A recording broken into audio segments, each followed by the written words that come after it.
What's happening, mini mangoes, and welcome back to another episode of Scouting the Best Wonder Kids.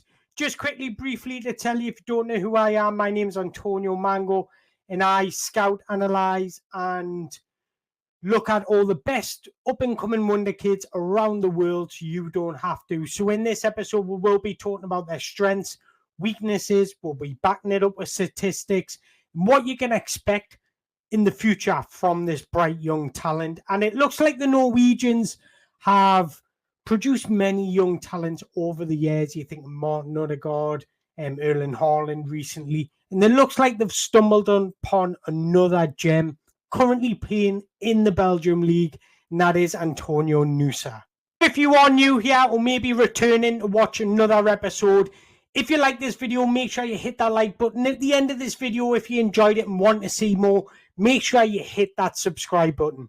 So who is Antonio Nusa? Well, he was born in Norway to a Nigerian father and a Norwegian mother on the 17th of April 2005, which makes him 19 at this point. He stands at 5'11", and he began his career at Langhus before moving to Stabæk Youth Academy at the age of 13. He signed his first professional contract in May 2020. He made his debut in 30th of May 2021 against Rosenborg. He made his full debut 3 days later, but he instantly grabbed the headlines in his third competitive game when he picked up the ball tight to the touchline, 2 touches in a burst of acceleration, which took him into the box, and then chaos happened. A drop of the shoulder, moving the ball away from the opponent with minimal backlift. He dipped the ball with a curling strike into the top corner, becoming the second youngest goal scorer in Norwegian top flight history behind Martin Odegaard. From that moment, he began to gather interest from bigger clubs, and during the last day of the transfer window in 2021 summertime, he signed a contract with Club Brugge. And it would, again, not long take him to make history. He became the youngest scorer in Club Brugge history after coming off the bench and bagging a goal in the Jupiler Pro League playoff title decider match. More hungry to break more records. And another record he broke, he scored in the UEFA Champions League debut in a 4-0 win over Porto, becoming the second youngest and first ever player born in 2005 to score in the prestige competition. He then, in an interview, got asked about his playing style, and he said, "I like to create chaos. Neymar is my role model because he creates chaos on the pitch with his dribbling. Just like me, he's one of the best in the world." So what's his career look like so far at Club Brugge? Well, he's played 82 games, started 32 of them. He's got 7 goals and 5 assists. He stands at 5'11". He's a versatile forward who can operate anywhere along the front line. Predominantly positioned on the left wing, he's got pace and abundance. He's got ankle break and balance. His agility is wonderful, and he's a glorious technician. He's technically a beautiful footballer. But just to put his versatility in context, he's played 24 times on the left wing. He's played 5 times on the right wing, 4 times as a centre forward, 1 time as an attack midfielder, second striker as well. So let's begin about talking about his strengths and his characteristics on the pitch. Well, Nusa is a high volume dribbler. That's the first thing you know about him. It's easy to run out of compliments when you're watching Nusa with the ball. He's a glorious dribbler. When you defend against him, expect to be pulled left, right, and centre before he quickly changes direction or outwits you with a feint. If he ever receives the ball behind you, forget it. You're beaten for raw pace. Nusa has a wonderful relationship with the ball. He's got quick feet, manipulation in tight areas. He's incredibly dangerous in one-on-one situations. Nusa's ball control and body manipulation enables him to move inside and outside of players, making him insanely unpredictable and difficult to defend against. He's exceptional at fixing fullbacks to the spot before moving either side of them. When I say moving either side of them, he's a crazy two-way dribbler. So be sure to expect him to pull wide to isolate his fullback, beating them with his skills, stop-start manipulation. And when he sees an opening of space, he has no hesitation just exploding into it. Technique and speed help him to excel in many different dribbling styles. He carries the ball with such venom in open spaces, but he also keeps the ball well under pressure in tight spaces. He's great in one-on-one, close at the touchline, where he can beat his fullback and move either side of him, but he carries the ball skillfully and beautifully through central areas under intense pressure. Two-way dribblers are a huge asset at any side. He can come in creating chances or getting a shot off by coming inside, or he can go on the outside, hitting the byline and putting a cross in. He's very good with both feet, dribbling with both feet in and out of spaces. He's instantly causes chaos when he's got the ball at his feet. Dribbling is a huge part of Nusa's game, and he's extremely effective during transition moments. Dribbling has such conviction. He's particularly intelligent the way he uses his body to feint and manipulate opponents. Not only does he use his body feint and tricks to move around players in one-on-one situations, but he also uses it to weave through large groups of players in either transition or close at the goal. This makes him an incredible tool when breaking down low blocks. One of the most desirable things about his dribbling is the way he modulates his speed. He can accelerate, decelerate within an instant. He can dribble at full speed and just suddenly come to a stop before exploding away. He really breaks ankles the way he just moves and manipulates with the ball. It's beautiful. The best thing is he's not too one-dimensional. Nusa has a variety of different preferences in how he likes to attack the opponents. The most obvious one is isolating his opponent one-on-one, beating them for raw pace or trickery. But he's not just always looking to beat his man. He's got good understanding of space and his teammates around him, and that allows him to combine with teammates and occupy half spaces. Nusa loves to receive the ball out wide, because that allows him to create an opening to cut inside and get a shot off. He's not shy of getting a shot off. He shoots from distance, he shoots from close range, and he's a beautiful striker of the ball. He has a high volume shot, which is 3.07 per 90, hitting the target with 1.17 of those per 90. He's capable of shooting from distance, and he has good finishing skills. However, his end product does let him down because he's not always finding the back of the net or hitting the target. Most of his carries result in him shooting involve cutting in from the left, creating space for himself, and taking a shot from outside the box or wider areas of the box. His ability to create shots and moments for himself from his own dribbling is a high valuable skill set that serves him well in different situations. Nusa is very similar to other elite close dribblers.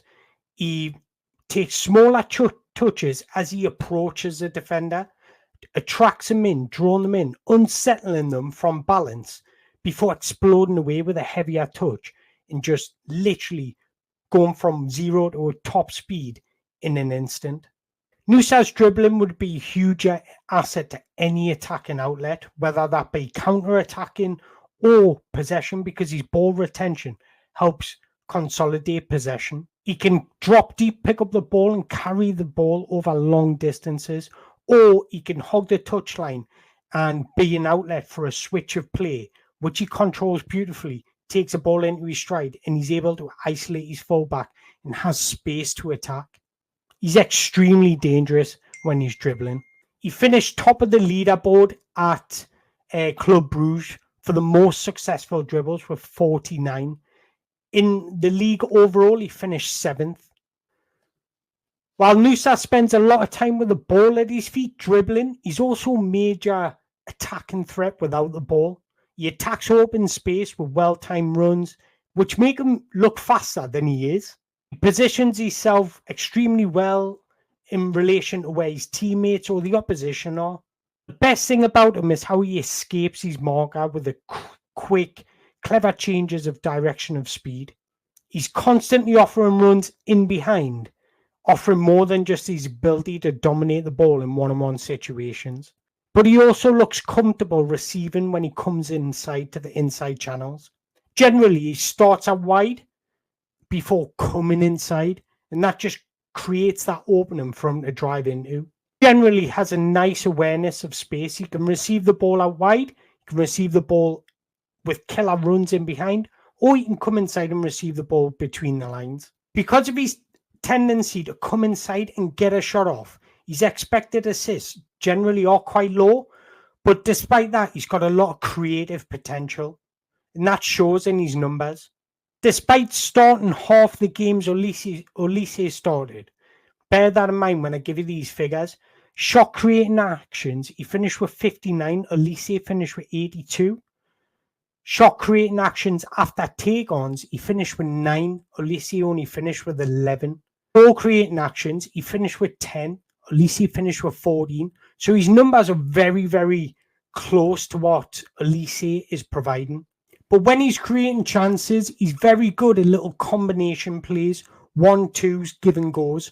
But his final pass can let him down and can be overhit, or his crosses underhit or overhit at times. But he generally has the ability to hit the byline, put a cross in, or cutting back, or coming inside and playing combination plays to make an opening. But he's got beautiful body instincts when dribbling. He can dribble crouched down in tight areas where he gets a bit low and uses his just burst in his legs to move away from opponents. Or he's got an upright running style when he's got more space and he can open up his legs a bit more, because he does have it. He looks taller than 5'11". He does have those long limbs and natural ability just to carry the ball so elegantly and beautifully with raw pace in open spaces. But like any footballer and any young footballer, there is room for improvement. And I would say he does need a little bit of tuning, whereas sometimes he does choose the wrong option when he's dribbling, and when maybe a pass is a better fit, or when coming inside, he does tend to shoot a lot when there is openings for a pass, or a bit of a combination play to create a better opening to score. And another thing, his final ball does let him down a lot. They tend to be overhit at times or underhit, and that goes the same with his crossing. Defensive side of the game, he works hard in defending. He presses well. He uses his pace to approach players aggressively. But when it comes to the actual defending, putting a challenge in, he doesn't really get the timing right. So he does need to learn when to approach, when to engage, and when to stand off and just jockey his opponent away. So how would Nusa fit under Oliver Glasner's formation? Well, Glasner tends to play 3-4-2-1 formation. And if he was to replace Michael Olise, he would play in that right of the front two. But generally speaking, Nusa plays on the left, which is where Eze is sitting. So something's got to give. It would have to be Eze moving over, or Nusa getting used to playing on that right-hand side if he was to replace Olise. But I would generally be excited to see how he comes out under Oliver Glasner, because he's a threat in transition. He's good off-ball movement. He's a two-way dribbler. So if he is playing a little bit more centrally, he's got the ability to go left and right. His first touch is insane. So when he's under intense pressure and the ball's arriving at him, he's got the know-how just to flick the ball away from the opponent as he just gallops on. And I think that would be a huge asset, especially in those central areas. But it would generally give Glasner a lot more options how to move forward in possession, because you could have Nusa coming deep, picking up the ball and driving over a long distance because he's such a good ball carrier. Or you can have him moving into space, occupying space, withdrawing opposition from their natural position, creating openings for others. It generally gives Oliver Glasner and Crystal Palace huge outlet. But with Glasner playing with wing backs, he wants his wing backs to attack. Now, this gives him options, because you could have Nusa finding space out wide and combining with the wing back, or you can have him coming inside and occupying space, leaving acres of room for his wing back to exploit. So I'm going to go through with few statistics we can look at comparing him to Michael Olise, but Crystal Palace squad in general as well. So key passes, Antonio Nusa finished with 23. Michael Olise finished with 36. But in the Palace squad, overall, Antonio Nusa would sit 6th. Crosses, Antonio Nusa finished with 44. Michael Olise finished with 97. But Antonio Nusa would finish 4th in the Palace squad. Shot creating actions, which I mentioned before. Now, touches inside the opposition's box. Nusa finished with 70. Olise finished with 80. Bear in mind, Nusa started half the games as what Olise did. And that would be 6th overall in the Palace squad. Successful take-ons, Nusa finished with 49. Olise finished with 40. And he would be 3rd in the overall Palace squad. So it goes to show his ability to take on players, be direct. Successful take-on percentage, Nusa finished with 50%. Olise finished with 48.2, which was 7th overall in the Palace squad. Progressive carries, Nusa finished with 79, Olise only 68. But in the overall Palace squad, Antonio Nusa would come out on top with the most progressive carries. Carries into the penalty area, Nusa finished with 32. Olise finished with 27. Nusa finished joint top with Eze. Carries into the final third, Nusa finished with 39. Olise with 50. He would be 3rd in the Palace squad. But I put that down to him, this next stat, and here's why he finished lower than Olise. Because progressive passes received, Nusa finished with 142. Olise finished with 134. So that goes to tell me that Nusa receives the ball higher up in the pitch. So he's already in that attacking third when he receives the ball. Whereas Olise generally receives the ball slightly deeper. I mentioned earlier, Nusa is a definition of a high ceiling talent. But the stats could be misleading because he's playing in a less quality league where he might get more time on the ball. However, he definitely possesses the qualities to thrive in bigger sides.